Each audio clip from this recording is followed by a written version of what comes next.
Hello everyone, welcome back. दोस्तों, Donald Trump साहब आ गए यूएस के अंदर में। और कल तो ऐसा लग रहा था जैसे पूरी दुनिया में जीत हो गई है। जबरदस्त सेलिब्रेशन चल रहा था, एज इफ कि हम सब के चहीते लीडर आ गए। वेल, पता नहीं चहीते हैं कि नहीं हैं, अच्छे हैं कि बुरे, हो तो समय बताएगा।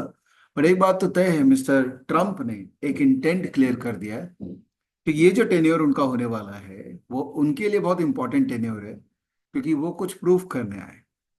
It's a great comeback by the way. हाँ, क्या जबरदस्त कमबैक हुआ है। कैरेक्टर तो मानना पड़ेगा उस बंदे का, फाइटर है। इस एज में the way he has come back is unreal. But वो आए हैं इस बार तो एक बहुत ही क्लियर कट एजेंडा के साथ आए हैं, to make America great again, to make America great again. और ये अमेरिका जो अभी कर रहा है और अमेरिका जो आने वाले कुछ साल में करेगा, इसके बारे में हम जितना पढ़ेंगे ना उतना हम डरेंगे।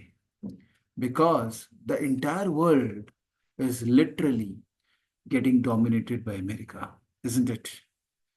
ये जो एआई के अंदर में इनोवेशंस हो रहे हैं, जो सोशल मीडिया के अंदर में इनका स्ट्रेंथ है, जो दुनिया भर का एक कंट्रोल इनके हाथ में आ गया है because of the virtual world. Look at what Elon Musk did. Elon Musk ने ट्विटर खरीदा। कितना साल, आई थिंक 4 साल हो गए, शायद 4 या 5 साल। और आज की डेट में जिस तरीके से उन्होंने ट्विटर को यूज करके एक अमेरिकन, टिपिकल अमेरिकन के माइंड में ये सेट कर दिया कि डोनाल्ड ट्रंप ही है जो उनके सही लीडर हैं, the way Donald Trump von this, I think Elon Musk का बहुत बड़ा योगदान है ये पूरे जीत के अंदर में। बहुत बड़ा योगदान है। और इलॉन मस्क का योगदान है, ट्विटर का योगदान है, जितने सोशल मीडिया प्लेटफॉर्म है उनका योगदान है। तो एक छोटी सी बात मैं करना चाहता हूँ। ये जो अमेरिका की तेजी जो बन रही है, और हमको लगता है कि इंडिया में वो तेजी आ जाएगी बिकॉज मोदी जी ने हैंडशेक कर लिया, मोदी जी ने ट्वीट कर दिया और सब कुछ बहुत सही है। ये नैरेटिव बहुत अच्छा है, बट इस नैरेटिव से क्या हम पैसा बना पाएंगे? क्या हम शेयर बाजार वालों को नैरेटिव में बिलीव करना चाहिए? ये सब बातें सोचने वाली बात है। कल बहुत तेजी का माहौल आ गया था और आज शेयर बाजार के अंदर में लग रहा था कि कल दाऊ भी तेज हुआ, सब कुछ तेज हुआ, तो इंडियन मार्केट भी तो तेज होना चाहिए। तो लॉजिकली सब चीज सही था। पर आज मार्केट ने बोला कि ना मुन्ना ना, तेजी सोचनी बहुत अच्छी बात है, बट करनी हो सकता है कि उतनी अच्छी बात नहीं हो। इसलिए मैं हमेशा कहता हूं आप सभी को जो मेरे साथ जुड़े हुए हैं, ये नैरेटिव्स पे बिलीव मत कीजिए। नेवर। कहानियां सुनाना बहुत आसान है, डेली बेसिस पे इस तरह से कहानियां मैं सुना सकता हूँ, घंटों सुना सकता हूँ, बिकॉज बोलना मैं सीख चुका हूँ। बट हर कहानी के पीछे डेटा होना चाहिए। और डेटा जो कहानी सुनाता है वो ही लॉन्ग टर्म में सस्टेनेबल कहानी होती है। ये जो टीवी में, ट्विटर में, टेलीग्राम में या यूट्यूब के माध्यम से जो कहानियां सुना रहे हैं, वो आपके अंदर बायसनेस क्रिएट कर रहे हैं और उस बायसनेस से आप कुछ भी नहीं कर पाएंगे। लेकिन डेटा का बायसनेस विद प्रोबेबिलिटी, हाँ, उसको अगर हम फॉलो करेंगे तो हम बहुत कुछ कर पाएंगे। तो स्क्रीन शेयरिंग करता हूं और देखते हैं क्यों आज शेयर बाजार, इंडिया का शेयर बाजार गिरा और क्या हो सकता है। अगर आप लास्ट वीकेंड का मेरा वीडियो देखे होंगे तो मैंने कहा था it's a sell on rise market right now, because data मुझे बोल रहा था, मैं नहीं बोल रहा था। डेटा मुझे बोल रहा था it's a sell on rise. और मैंने ये भी कहा था कि मैं जब अपना व्यू चेंज करूंगा तो मैं आपको हिंट दे दूंगा, बता दूंगा कि ये व्यू चेंज हो रहा है। और वो व्यू चेंज भी डेटा बताएगा, मैं नहीं बताऊंगा। जब तक हम उस डेटा को फॉलो कर रहे हैं तब तक हम अपने व्यू को इंटैक्ट रखें। राइट? और मैंने ये नहीं बोला था कि आपको मार्केट शॉर्ट करना है, कभी नहीं बोला था। मैंने बोला था आप स्टॉक्स में इतने सिलेक्टिव हो जाओ, इतने फोकस हो जाओ कि बहुत लिमिटेड स्टॉक्स में ही काम करो, क्योंकि मार्केट आपको परेशान ही करने वाला है। और दिसंबर एंड तक तो बहुत ही परेशान करने वाला है। ऑल्दो डेटा, पुराना डेटा ये भी बोलता है कि नवंबर दिसंबर में तेजी आनी चाहिए, बिकॉज टिपिकली दिसंबर एंड में बुक्स क्लोज होती हैं बड़े बड़े एफपीआई की, और वो चाहते हैं मार्केट ऊपर ही बंद होए। तो हो सकता है तेजी में बंद हो मार्केट, बट ये जो चलेगा ना ठक ठक ठक ठक ठक ठक, ये आपको पैसे बनाने नहीं देगा। ये आपके ब्लड प्रेशर को भी ऐसे करेगा, आपके हार्ट बीट को भी ऐसे करेगा। तो ट्रस्ट डेटा, एंड दिसंबर तक be ready for volatility the way it is right now, और let's do the screen sharing and quickly see the data. Okay, अगर आप मेरे साथ जुड़े हुए हैं तो आपको पता होगा इस वीकेंड के एनालिसिस में अपन लोगों ने बात की थी कि why it is a sell on rise market, because dollar index जो है, ये डॉलर इंडेक्स दिख रहा है ना आपको, ये डॉलर इंडेक्स ये नीचे गया था बट ये वापस ऊपर की तरफ है, अब ये ऊपर। तो मेक अमेरिका ग्रेट अगेन, इसका मतलब क्या हुआ कि डॉलर को स्ट्रॉन्ग करो, right?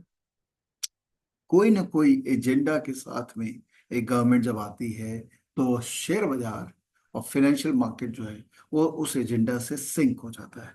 हम लोग के लिए बहुत डिफिकल्ट है, एक आम आदमी के लिए, एक इंडियन के लिए जो यहाँ बैठ के उस मार्केट को प्रिडिक्ट करने की कोशिश कर रहा है, बहुत डिफिकल्ट हो जाता है। तो हमको कहीं ना कहीं एक सूत्रधार, एक मेंटर हमारे प्रिडिक्टिव मॉडल में डालना पड़ेगा, जो कि मेरे लिए डॉलर इंडेक्स। तो जब तक डॉलर इंडेक्स में एक सस्टेनेबल फॉल ना नजर आए तब तक मुझे इंडियन मार्केट में घनघोर तेजी नहीं खेलनी चाहिए। स्टॉक स्पेसिफिक करना चाहिए, लेकिन निफ्टी बैंक निफ्टी में घनघोर तेजी का ट्रेड हमको नहीं करना चाहिए। आप देखिए आज मैंने लास्ट वीक में बोला था कि ये जो छोटी मूविंग एवरेज है, ये छोटा मूविंग एवरेज जो है वो मीडियम मूविंग एवरेज के नीचे चला गया है। ये बहुत दिन बाद हुआ है, बहुत दिन बाद हुआ है। तो ये ट्रेंड नेगेटिव है। नेगेटिव ट्रेंड के अंदर में हमेशा मार्केट सेल ऑन राइज होता है। जब तक ये ट्रेंड वापस पॉजिटिव की तरफ ना हो, it is not a buy on dip market. अगर आप वैल्यू इन्वेस्टर हैं, वैल्यू इन्वेस्टिंग कर रहे हैं, तो आप मेरा वीडियो ये शायद मत देखिएगा, बिकॉज वैल्यू इन्वेस्टिंग अलग चीज है। उसमें तो आप बाई ही करते रहते हैं, बिकॉज आप बिजनेस को बाई कर रहे हैं, आप स्टॉक प्राइस को नहीं बाई कर रहे हैं। बट अगर आप मार्केट में एक्टिव हैं, चाहे ट्रेडर हैं या एक्टिव इन्वेस्टर हैं जो मोमेंटम भी ट्रेड करते हैं, उनके लिए ये सजेशन है कि it's a sell on rise market. तो मैं लूंगा, लेकिन एक कंफर्मेशन के बाद में लूंगा। दूसरी बात मैं जो करना चाहता था, ये तो होगी चार्ट को देख के। अब जरा मार्केट का ब्रेथ स्टडी करते हैं। और आज का तो obviously end of the day update होगा, बट अगर कल तक का हम ब्रेथ को स्टडी करें तो क्या वो ब्रेथ हमको सिग्नल कर रहा था कि मार्केट जो है वो यहाँ से रिकवर कर जाएगा, ओवरसोल्ड मार्केट हो गया? The answer is no. Market was not an oversold market, it was a market which was falling, it recovered, but definitely market was not a oversold market. It was in a negative territory. तो broadly अगर मैं market का एक view बनाने की कोशिश करूं वापस से आज, तो ये एफ आई आईज जो है ना, ये कहीं ना कहीं इनको कुछ पता है जो शायद हम सही तरीके से नहीं इवेलुएट कर पा रहे हैं, राइट? मे भी इनको ये पता है कि क्योंकि अमेरिका जो है वो ग्रेट होने वाला है, अगर अमेरिका ग्रेट हो जाएगा तो बाकी जो इकोनॉमीज है उनमें चैलेंजेस रहेंगे। तो अब वो शायद पैसा वापस से या तो अमेरिका लेके जा रहे हैं या वो चाइना लेके जा रहे हैं, जो भी लेके जा रहे हैं, तो डेफिनेटली इंडिया उनके प्रिफर्ड डेस्टिनेशन में आज की डेट नहीं है। और अगर इंडिया प्रिफर्ड नहीं रहेगा लोगों के लिए, तो obviously they will be favour of negativity in indices. तो just to make this thing absolutely clear that जब तक डेटा हमारे फेवर में नहीं है, हम ऑल इन बाइंग नहीं करेंगे। स्टॉक स्पेसिफिक काम हम करते रहेंगे, उन्हीं में ही काम करेंगे जिनका थीम से हम कन्विंस्ड है। जैसे कि मैंने अपने कई वीडियोस के अंदर में कई सारे थीम्स बताए हैं, और मैं सिर्फ उन्हीं थीम के स्टॉक्स को ही देख रहा हूँ, बिकॉज मुझे लगता है कि जिस थीम से मैं कन्विंस्ड हूँ, वहां पर अगर कोई थीम गलत भी होता है तो पैसे लग भी रहे होते हैं तो उसको होल्ड किया जा सकता है। उसमें वापस से मैं पैसा बनाने की अपॉर्चुनिटी ढूंढ सकता हूँ, क्योंकि थीम से मैं कन्विंस्ड हूँ। किसी भी ऐसे वैसे स्टॉक्स में ट्रेड मत करिए, पर्टिकुलरली किसी के बोले हुए स्टॉक में तो एकदम मत ट्रेड कीजिएगा, कुछ नहीं होने वाला है। You will end up losing money, and it's your money, it's a precious money which you have earned. You should not live it as it is. तो सीखिए सीखिए सीखिए, डेटा की लैंग्वेज सीखिए, अपने आप को तैयार करिए ताकि आप अपने आइडियाज या अपने फ्रेमवर्क पे जो काम करें उससे आप बेटर पैसा निकाल पाए। I hope it is clear. See you soon. Thanks. Bye bye.